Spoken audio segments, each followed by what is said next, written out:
तो सभी का स्वागत है पुनः भैया अपने ब्लॉग में। आज का ब्लॉग थोड़ा सा मज़ेदार होने वाला है क्योंकि आज के ब्लॉग में हम आपको अपनी डेली लाइफ नहीं दिखाने जा रहे हैं। आज कुछ अलग करते हैं। हुआ ऐसा भैया कि आज मैं इस मतलब कि दुविधा में था कि मैं घर जाऊं या ना जाऊं। उसके पीछे भी कुछ रीज़न थे कि मैं जा नहीं पाया। एंड उसके बाद हमने कहा आज पढ़ाई करते हैं। बहुत दिन बाद हमने भैया बुक उठाई। ठीक है, तो हम कुछ देर पढ़े, भारत का इतिहास आधुनिक पढ़े। ठीक है, एंड देन उसके बाद ऐसे ही भूगोल पढ़ा। मतलब बस हम ऐसे देख रहे थे कि हमको क्या चीज़ें याद हैं, क्या चीज़ें नहीं याद हैं। तो काफ़ी देर तक हमने सबसे ज़्यादा पढ़ा ये। ठीक है, मतलब राज व्यवस्था।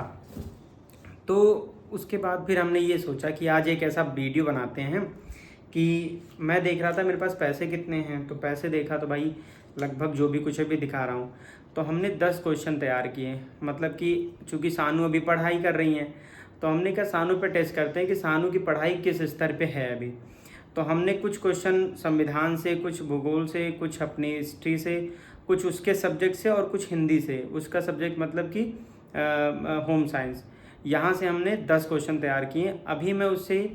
अभी एक्चुअली क्या था कि ये सब खाना वाना बना रही थी। खाना वाना हम लोग खा चुके थे, सानू भी करती पढ़ाई। तो हमने जब क्वेश्चन बना रहे थे तो भैया हमने उनको बुलाया नहीं। तो ये एकदम जेन्युइन होने वाला है अभी जो वीडियो बनने वाली है। तो हम ये चेक करना चाहते थे कि सानू की तैयारी कहाँ पर है, कैसे है। वैसे तो मैं जानता हूँ कि वो जैसे राज व्यवस्था हो गया या जियोग्राफी हो गई या हिस्ट्री हो गई, इसमें कम रुचि उसको लेना पड़ता है क्योंकि वो सब्जेक्ट की पढ़ाई कर रही है। इसके पहले लेकिन हम लोग जब साथ में थे तो बहुत कुछ था, वो मेरे वजह से बहुत कुछ इस तरह की चीज़ें पढ़ी थी। तो फिर भी टेस्ट करते हैं कि कहाँ तक है। और हमने कुछ क्वेश्चन शॉर्टलिस्ट किए हैं, अभी हम उससे पूछेंगे। और बदले में भैया हमने सोचा है कि प्रत्येक क्वेश्चन के लिए जो जैसा क्वेश्चन है, जिस लायक क्वेश्चन है, उसको हम देंगे पैसे। तो मेरे पास इस समय है भैया लगभग 8-9 नोट है, 100 की, एक 500 की, एक 20 रुपये वाली है। तो जो 20 रुपये लायक जो है क्वेश्चन है उसको मैं 20 रुपये दूंगा, जिसमें 100 है वो 100 दूंगा और 500 है 500 दे दूंगा। तो ये चीज़ें एकदम ईमानदारी से होने वाली है, इसमें किसी प्रकार की बेईमानी नहीं होगी। अभी सानू को बुलाते हैं और पूछते हैं और फिर दिखाते हैं आपको। और सानू अभी अपने रूम में पढ़ाई कर रही है एक्चुअली, फिर भी बुलाते हैं। तो सानू अभी अपने रूम में है, अभी वो आ रही हैं, फिर बताते हैं। सानू कह रही हैं भैया कि जो यहाँ बोल रहे थे हम ये सब सुन रही थी। हाँ, और कितनी दूर है? चलो ठीक है, क्वेश्चन तुम नहीं देखी हो ना, वो तो नहीं सुनी हो। लेकिन गाइस पैसा बाद में छीन लिया जाएगा। हेलो, अगर छीन लिया जाएगा तो तुम अगले दिन वीडियो में एक्सपोज कर देना मुझे, ओके। अदरवाइज तुम पूरी बात एकदम ईमानदारी से रखना। नहीं छीना जाएगा तो मैं देखो मैं भैया ईमानदारी से ये पैसे रख रहा हूँ, ठीक है। और इस पैसे में एक 20 है, बाकी ये नोट है और एक हाँ। अरे तुम आज सही सही में सानू, अगर तुमने क्वेश्चन सही बताए 10, 11, 12, 13, 1500-1600 रुपये है ना। अरे बहुत लिपस्टिक है ग्रीन ब्राउन वाली। हाँ तो ये हो गया, ठीक है। खैर हमको लगा तुम पेपर देख रही हो जो हम बनाए हैं। तो हम जितना आंसर बताएंगे, जितने क्वेश्चन का आंसर बताएंगे 100 रुपए मिलेगा। और किस पे 500 मिलेगा? 500 मिलेगा। 500 वाली टाइप जो जिस तरह का क्वेश्चन होगा, मतलब कि अगर अच्छा क्वेश्चन है जो मैं एक सेलेक्ट किया हूँ उसमें 500 वाला भी क्वेश्चन है, उसको तुम्हें अगर फुल डिटेल उसकी बतानी पड़ेगी तब तुम पाओगी, ठीक है। हमको पता नहीं है। देखो हम सही बता रहे हैं कि हम भी बहुत पॉलिटी कितना टाइम से मेरा छूटा हुआ है। हाँ ठीक है, पुराना कुछ पढ़ा हुआ है। तो चलो सब इनसे स्टार्ट करते हैं। अभी यहाँ बैठी थी, इनको बगल में कर दी क्योंकि ये थोड़ा सा अभी एंगल सही आ रहा होगा। एंड इनसे स्टार्ट करते हैं। सबसे पहले भी आप कुछ क्वेश्चन पूछेंगे हम हिस्ट्री से और मॉडर्न से पूछेंगे, बाकी पीछे छोड़ देते हैं कि मॉडर्न ही थोड़ा हमको भी सही लगता है। तो पहला क्वेश्चन इनसे पूछते हैं बिना कोई कट किए, मतलब क्वेश्चन और आंसर के बीच में कट नहीं करूँगा, प्रयास करूँगा। तो पहला क्वेश्चन सामने तुम्हें बताना है कि सामान्य क्वेश्चन, एकदम सिंपल, बहुत कठिन क्वेश्चन नहीं पूछना है। तुम बताओ कि स्वराज पार्टी की स्थापना कब, कहाँ और किसने करी है, क्या जानते हो इसके बारे में? स्वराज पार्टी की स्थापना हुई थी इलाहाबाद से हुई थी। चित्तरंजन दास के द्वारा हुआ था। 1922 या 23 के उसमें हुआ था। उनके एक दोस्त थे, उनका नाम क्या था? उनके एक दोस्त थे, उनके साथ उन्होंने करा था। मुख्य व्यक्ति का नाम तुम भूल रही हो। चित्तरंजन दास और एक लोग थे, उनका नाम ही भूल गए। पागल, जवाहरलाल, अभी इतना बता दो, जवाहर जी के पिता थे, जवाहरलाल नेहरू के। अब बताओ चलो बताओ, जवाहरलाल नेहरू के पिताजी थे नहीं पता तुमको? 1923 में हुआ था, चित्तरंजन दास ने किया था इलाहाबाद में। उनके जो मेन दोस्त थे उनका नाम हमको नहीं मोतीलाल याद है। नेहरू मोतीलाल थे। नेहरू जी, ठीक है, मोतीलाल सिंपल नेहरू। क्वेश्चन एकदम हाँ, से। सॉरी ठीक। गाइस। हाँ और इलाहाबाद से हुई थी हाँ, स्वराज पार्टी की स्थापना। ये चलो ठीक है इतना। सही बताया कि गलत हाँ बताया? एक ठीक। नाम खाली भूल गए थे, उसको क्षमा कीजिए, पैसा दो। ये फैक्ट क्वेश्चन था सानू, बहुत इजी क्वेश्चन था। ठीक है, अच्छा तुम बताओ क्यों करा गया था इसकी स्थापना, क्या आवश्यकता पड़ गई थी? ये लोग तो पहले कांग्रेसी थे, तो फिर उसके बाद क्यों ऐसा हुआ? तुम बताओ, ये डिटेलिंग तुम बताओगे ना, मैं फैक्ट बता दिया। थोड़ा बहुत डिटेल तुम हमको बताओ। हमको कुछ पता नहीं, हमको सब दिमाग से बिसर गया है। नहीं, डिटेल तुम बताओ थोड़ा सा भी। नहीं बहुत डिटेल हम तुम नहीं हमको डिस्क्राइब कर पाएंगे अच्छे से। तुम जैसे हमको हमें अपने मन में थोड़ा बहुत कर भी सकते हैं, समझाने वाले को थोड़ा तुम हमको तहसील करना तुम पड़ता हमको है। पैसा दो तो हम तुम्हें समझा दें। चलो 100 रुपये 50 रुपये दे देंगे। अरे 100 रुपये रहने दो, 50 ऐसा कुछ नहीं बताया, है। 50 चलो रुपये। भैया सानू को हम दे रहे हैं 100 रुपये, ठीक है। चलो ये लो, जय माँ लक्ष्मी। ठीक, वैसे फिलहाल भैया क्वेश्चन यही है। नौकरी से ना पैसा 1900 मिले, इसमें मिलेगा। 1923 में आपको पता है भैया, चित्तरंजन और दास मोतीलाल नेहरू। और मोतीलाल नेहरू ने इसको स्थापित किया था। बाकी और भी लोग थे खैर उस गुट में। हाँ, बस मेन यही लोग थे। कांग्रेस से किसी बात से असंतोष था, पता होगा 1923 में। इन्होंने उस अपनी समय पार्टी बना ली थी। 1923 में विधान परिषद का चुनाव था, तो उसमें ये लोग चाहते थे, दास और नेहरू चाहते थे कि हम लोग मतलब कि विधान परिषद का चुनाव लड़ें, अंदर जाकर फिर सरकार की नीतियों का विरोध करें। जबकि उसके अपोजिट जो कांग्रेस टीम में उस समय पटेल जी और बाकी जो लोग थे, ये लोग चाहते थे कि ऐसा ना करा जाए। तो फिर मतलब उसके बाद फिर 1923 का गया अधिवेशन होता है। तो उसमें क्या होता है कि मतलब ये लोग अपना प्रस्ताव देते हैं इस बात पर, इसी संबंध में। तो इन दोनों का प्रस्ताव वहाँ कांग्रेस कमेटी रिजेक्ट कर देती है एंड उसके बाद फिर क्या होता है कि ये लोग उसी गुस्से में भैया 23 में फिर अपना स्थापित कर देते हैं एक नई पार्टी। फिर बाद में खैर ये स्वराज पार्टी फिर से विलय करती है, मतलब कांग्रेस में ही। ये कांग्रेस से मतलब एक अलग असंतोष था, बाकी टूटे नहीं थे। ये सब चीज़ें आपको पता है, मैं बक दे रहा हूँ थोड़ा सा। आज मैं थोड़ा पढ़ लिया हूँ ना, इसलिए मेरे अंदर से ऐसे निकल रहा है। कुछ अच्छा क्वेश्चन पूछो, बढ़िया सरल क्वेश्चन। चलो ठीक है, अगला क्वेश्चन तुम एकदम सरल पूछ रहे सानू तुमसे। एक पत्रिका थी जिसका नाम था रिवॉल्यूशनरी, ठीक है। उस पत्रिका को किस संस्था द्वारा मतलब कि निकाला गया था या प्रकाशित किया गया था? ये तुम पक्का देख ली हो क्या?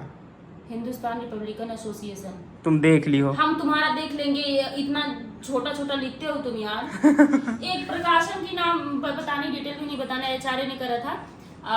एचआरए के बारे में बता दे थोड़ा सा, क्या है बता दोगी तुम? एचआरए की स्थापना हुई थी, पहले बात तो फुल फॉर्म है हिंदुस्तान रिपब्लिकन एसोसिएशन। स्थापना हुई थी 1924 में हुई थी इसकी स्थापना। किसने करा था? करा था कई लोग थे इसमें, पिंकल भैया। पिंकल भैया नहीं थे उस समय। नहीं, स्थापना जो हुई थी उसमें कई लोग थे। कौन कौन थे? तुम दो नाम भी बता दो तो मान जाऊंगा। देखो जैसे इसमें दो नाम क्या, राम प्रसाद बिस्मिल हो गए, और अशफाकुल्ला खां हो गए, और जो ये वहाँ के थे क्या कहते हैं, गोरखपुर वाले क्या नाम था? राम प्रसाद बिस्मिल तो थे वहाँ के। शाहजहाँपुर वाले क्या नाम था? शाहजहाँपुर में कोई था ही नहीं मेरे ख्याल से। इसमें चंद्रशेखर आजाद, आजाद जी थे। मनमोहन सिंह, भगत सिंह। पगड़ी की वजह से कुल मिलाकर के इतने लोग थे। उन्होंने इतने लोगों ने मिलकर इसकी स्थापना करी थी एचआरए की 1924 में करा। कहाँ पर करी थी?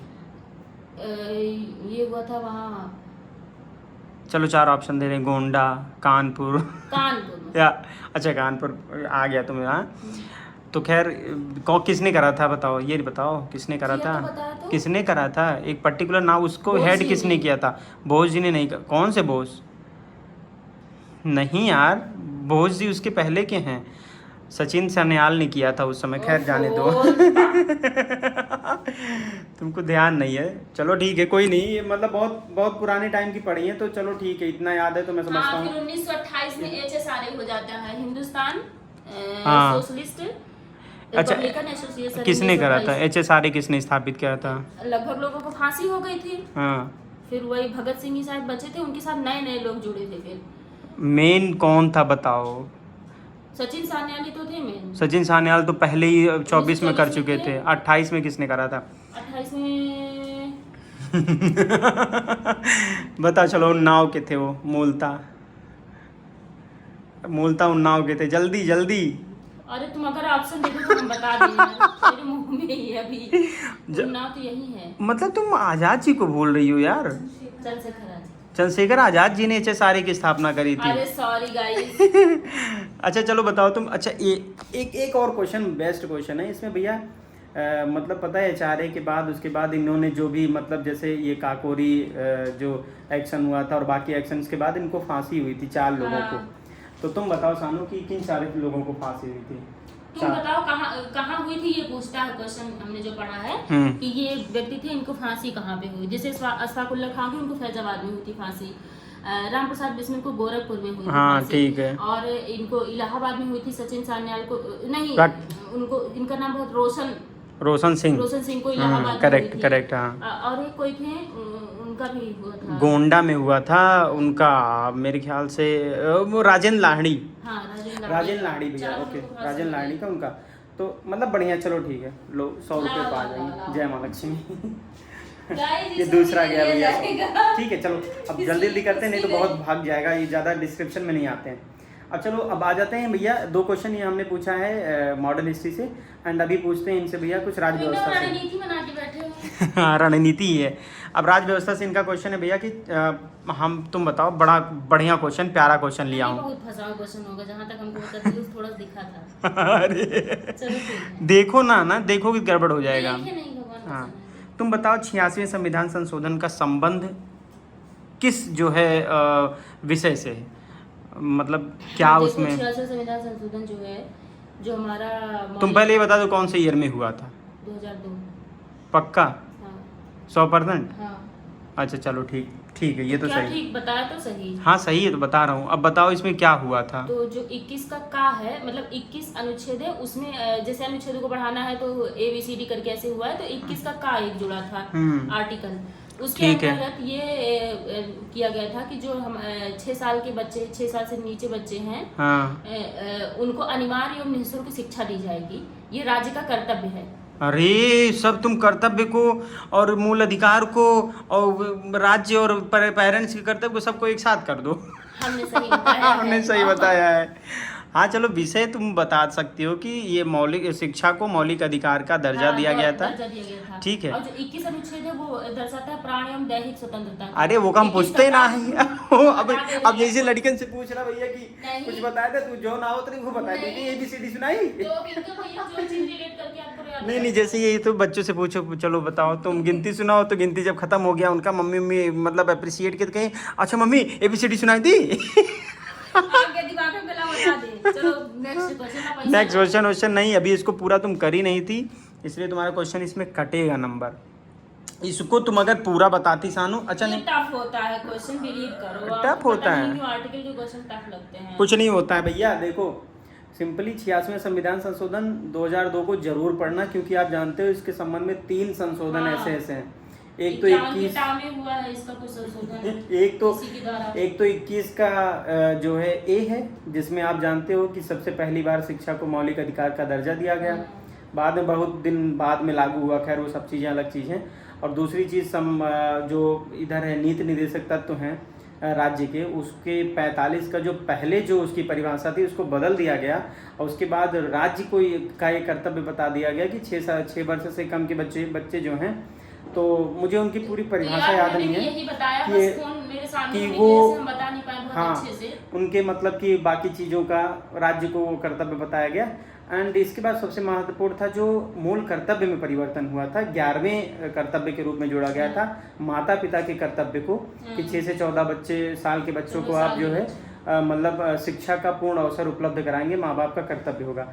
तो इनका भैया खैर विषय आंसर सही था, तो इनको मेरे ख्याल से 20 रुपया दिया जाए या 100 रुपया दिया जाए, आई डोंट कुछ भी नहीं। तुम लो चलो, जय माँ लक्ष्मी जाती हूँ। चलो अगला क्वेश्चन है। ऐसे तो रोज तुम पूछो भैया, एकदम सानू फैक्ट क्वेश्चन पूछ रहा हूँ, 1 सेकंड में आंसर आना चाहिए, ठीक है? हाँ एकदम मतलब तुरंत आना चाहिए। अगर तुरंत आया तो 100 रुपये, अगर तुरंत आया तो 100 रुपये, अगर सोची तो 20 रुपये ओनली, ठीक है? चलो न्यायिक पुनर्विलोकन भारत ने कौन से देश के संविधान से लिया है? USA के लिया गया है। ये अपने भारत और वही है ही कि न्याय पर पुनः से विवेचना अवलोकन किया जा सकता है। हाँ। ये वैसे का है। लाओ एकदम तुरंत बताएं, तुम्हारे प्रश्न भी नहीं खत्म हो पाया, पुनर्विलोकन हमको याद है। ये बहुत सरल क्वेश्चन रहा, लेकिन 5 सलाह, सानू 5 सलाह। अरे सरल क्वेश्चन था ये चीज नहीं होता है। थोड़ा सा टफ क्वेश्चन हो तो पुनर्विलोकन क्वेश्चन अच्छा होता है, इसके बारे में तो और बताना चाहिए था, लेकिन चलो ठीक है। और कुछ बताओगी? जाने दो, नहीं देखना नहीं सानू। चलो ठीक है, अब आ जाओ तुमसे पूछेंगे जियो के क्वेश्चन, ठीक है? ज्योग्राफी? हाँ। ग्रेजुएशन में मेरा 2 साल ज्योग्राफी रहा है, इसे आम बात नहीं है। चलो ठीक पापा, देखा था तुम छोड़ बताओ। दिए थे लास्ट में। अच्छा तुम बताओ, चलो मैं ऐसे कर चलो दी तुमसे थी। एकदम सस्ता क्वेश्चन पूछने सानू, एकदम फैक्ट क्वेश्चन पूछेंगे। मांडवी नदी किस राज्य से संबंधित है या मुख्य नदी है? गोवा से। यहाँ तक कि इस मांडवी नदी को गोवा का रेखा जीवन समथिंग करके कहा जाता है। रेखा जीवन रेखा तो है जीवन ही रेखा है। कहा जाता है हाँ, मांडवी जीवन नदी। रेखा तो आई है। मेरी एक फ्रेंड थी मांडवी हम लोग कहते थे, ऐसे याद किया था कि गोवा गई है घूमने। हाँ तब तो याद है तुमका। अच्छा चलो ठीक है, दूसरा क्वेश्चन बताओ तुम। शरावती नदी के विषय में बताओ, शरावती नदी कहाँ की है? बताओ। शरावती नदी? हाँ। अमक नमोस मिल रहा है, खाली सा के आगे यहाँ लगा दो। हाँ बताओ, शरावती नदी वो किस वहाँ की राजधानी है पिंकल भैया? अम्मा के नाम क्या, इस शरावती के नाम के आगे अगर आ लगा दो। अमरावती। हाँ, वो तो आंध्र प्रदेश। नम्मा ले लीजिए, अम्मा कितना तेज। चलो जल्दी नहीं, बताओ। ये नहीं शरावती। हे पिंकल भैया, गोवा वाला पैसा दो तुम। अरे हाँ, कैसे गोवा वाला पैसा? एक मिनट दिए नहीं? अरे नहीं लिए। एक मिनट, अभी पूरा कहाँ हुआ है? हम ये दोनों क्वेश्चन एक साथ पूछ रहे हैं ना, हम अलग अलग नहीं पूछ रहे हैं। वो दिखा ली तो हमको शरावती नहीं पता है भाई। तो नहीं मिलेगा बहन। 20 रुपए दे। छोटा क्वेश्चन। नहीं, शरावती नदी बताओ। अच्छा चलो तुमको बता रहा हूँ कि ये दक्षिण भारत के किसी राज्य से है, जल्दी से अच्छा एक क्वेश्चन इस पे सबसे ज्यादा आता है।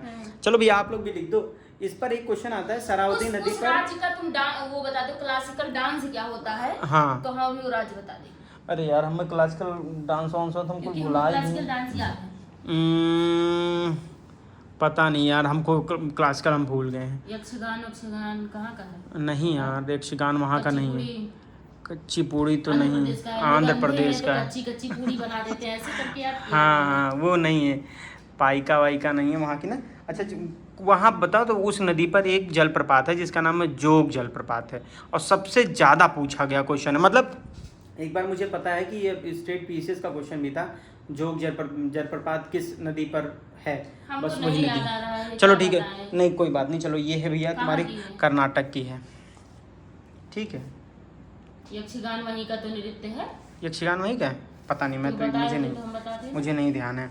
चलो ये हो गया, लेकिन अब सानू इसमें कुछ नहीं मिलेगा तुम्हारा। 20 रुपए बच्ची कुल मन न ले ले तू ना ही। चलो, हाँ चलो अगला क्वेश्चन पूछते हैं तुमसे, एकदम सिंपल क्वेश्चन पूछेंगे सानू, यहाँ उचक के मत देखो बच्चे प्लीज। हाँ चलो तुम्हें बताना है सानू, तुम्हें 3 घाटों के विषय में बताना है। तुमको सिर्फ बता देना है, क्रम बताना है। क्रम इन द सेंस कि तुम ये बताना है कि जैसे हम तुमसे पूछ रहे हैं कौन कौन सा है, थाल, भोर और पाल, 3 घाट है, ठीक है। 3 घाट है, इन तीनों घाटों का तुम बताओ कि उत्तर से दक्षिण का क्रम बता दो बस। तुम ही सही बोले हो। क्या?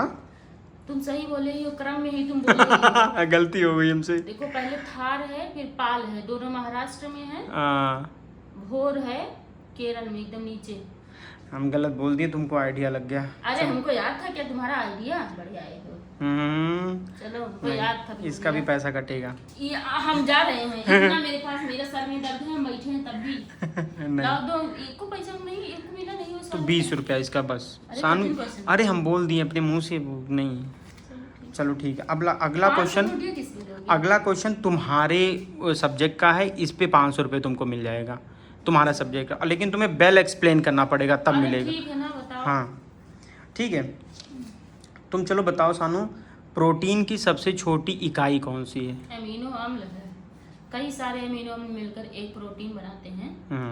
और प्रोटीन देखो कई सारे मिलके नहीं, जैसे 20 प्रकार के अमीनो अम्ल होते हैं, तो 10 जो होते हैं आवश्यक होते हैं, 10 अनावश्यक होते हैं। जो अनावश्यक होते हैं वो ऑलरेडी हमारे शरीर में रहते हैं। जो आवश्यक प्रोटीन होते हैं उनको हमें बाहर से लेना पड़ता है, खाना पीना खा के, ठीक है।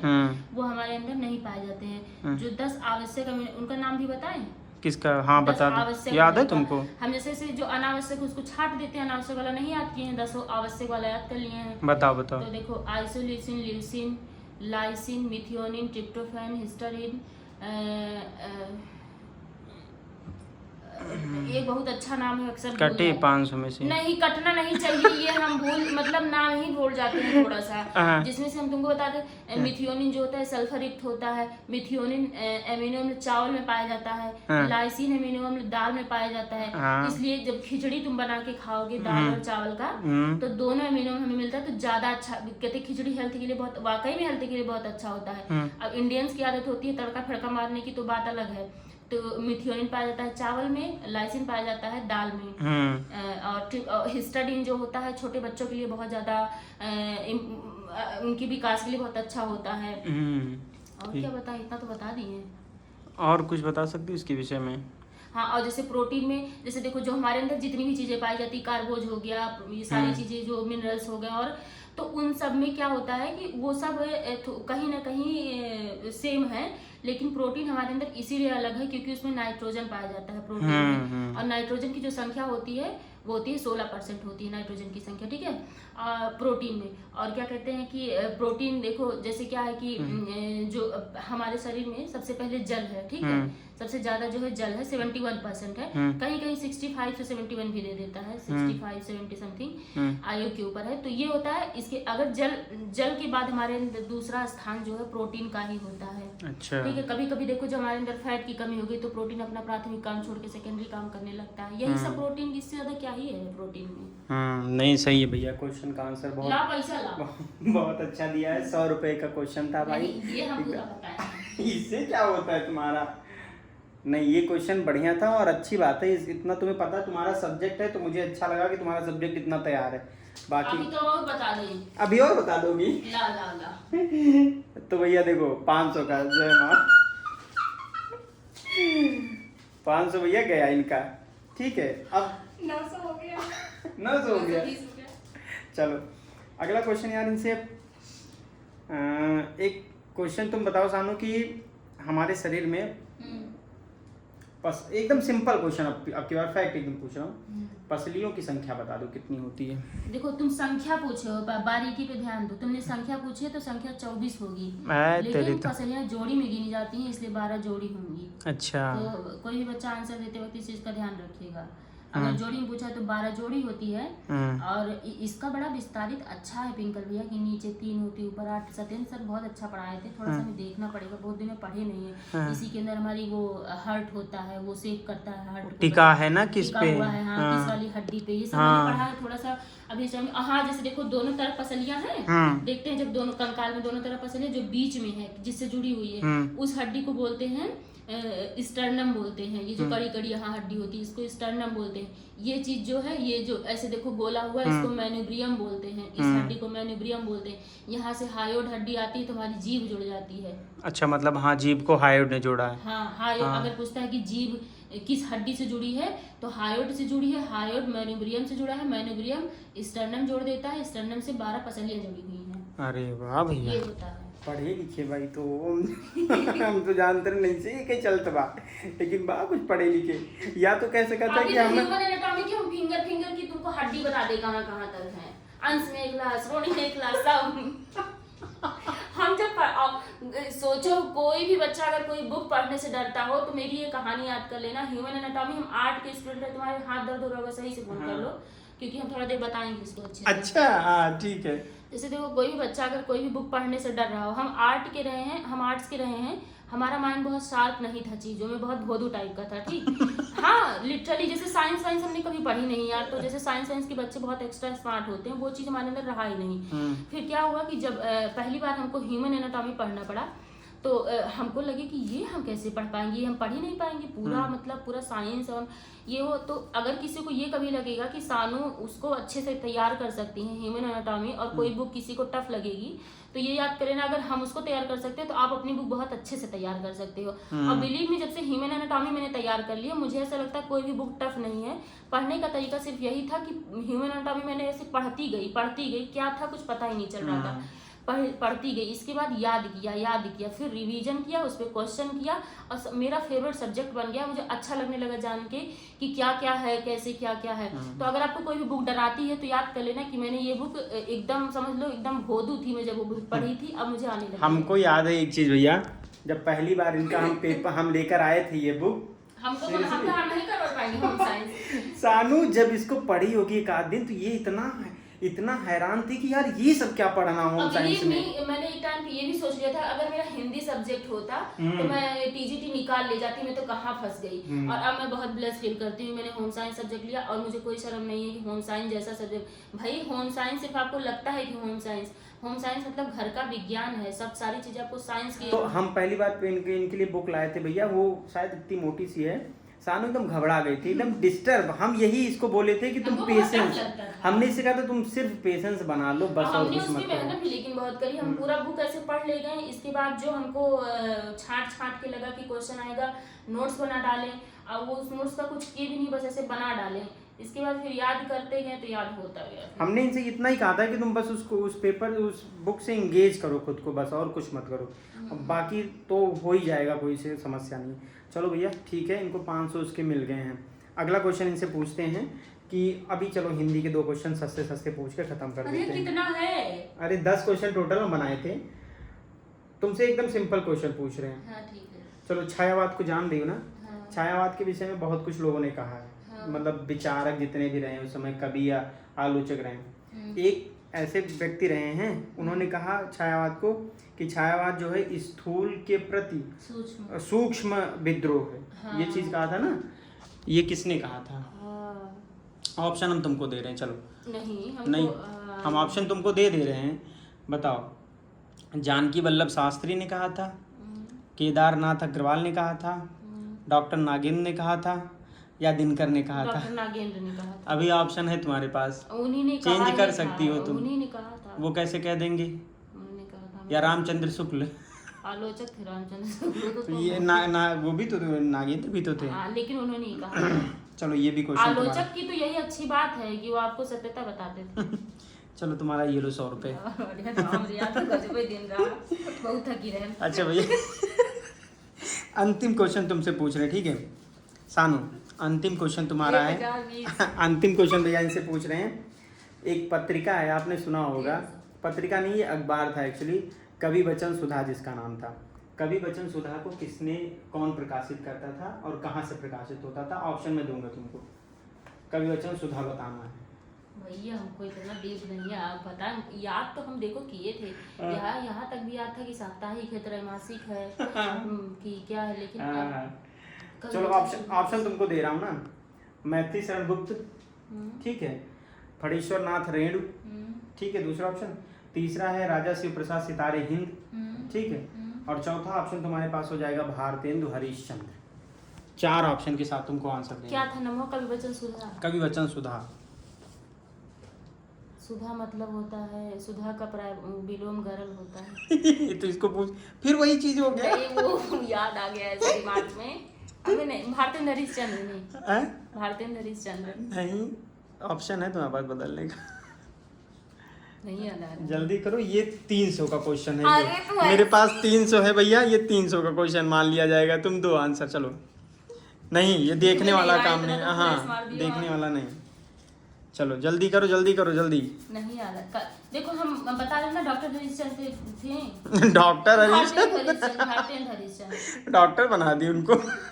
उस समय अपने देश में डॉक्टर की डिग्री नहीं मिलती थी। भारतेंदु हरिश्चंद्र है कवि वचन सुधा एक्चुअली। हाँ अरे लाओ, एग्जाम में सही जाएगा तो आयोग को ये नहीं पता तुक्का मारे। लाओ दो तुक्का भी भैया, पढ़ा लिखा तुक्का मारे हैं। 100 रुपए जो बात तुम 100 रुपए, ओनली 100 रुपए। बच्ची हमारे हम ना जानते नहीं तो इसे बता दे। और ये बाप रे, सिर्फ भैया मेरे पास 200 बचा यार, मतलब हद है यार। 6 7 8 9 10 11। एक आध को सुनो मुझे मेरे सब्जेक्ट। नहीं रायदा, ब्लड के बारे में नहीं अब तू रायदा भैया तू बता दे, तुम जानते ही हो हमारा फंस है मामला। तो भैया सानू ने एकदम, मतलब सानू की तैयारी ठीक है, ये मैं मानता हूँ। और मुझे आज ये लग रहा है कि जो हमारे स्टूडेंट भाई होंगे वो थोड़ा मोटिवेट जरूर हुए होंगे इन सब चीज़ों से, कि मतलब ऐसा नहीं है कि बस ये तो मैं थोड़ा सा ऐसी चीज़ों को इंटरेस्ट, हम चूंकि हम खुद अभी पढ़ रहे थे तो हमने कहा ऐसे कुछ करते हैं, देखते सानू का और इसी से संबंधित और बाकी लोगों को जोड़ेंगे। पढ़ने बैठते हो तुम पूछने ही लगते हो, तुम क्या पढ़े लाओ हमको बताओ जरा। अब यही हम इनका टेस्ट लेंगे। यही सब पढ़े हम भी, जो हम पढ़े हैं वही हम इससे पूछे भी हैं एक्चुअली, और क्या ही पूछते हैं क्योंकि हमको प्रोटीन तो नहीं पढ़े होंगे। नहीं, प्रोटीन तो नहीं पढ़ा सही है, लेकिन प्रोटीन एक्चुअली क्या हुआ कि एक दवा थी, वो दवा पारुल खा रही थी तो बस उसमें प्रोटीन और बाकी चीज़ों का वो हम डिटेल देख रहे थे तो हमने कहा प्रोटीन पूछते हैं इनसे, ये चीज़ें थी भैया। बाकी आप लोग भी पढ़िए भैया खूब मेहनत से। किसी ने मैसेज भी किया था कमेंट में पिंकल भैया कि साहित्य की रचनाएं कैसे याद करें। बहुत आसान है साहित्य की रचनाएं याद करना।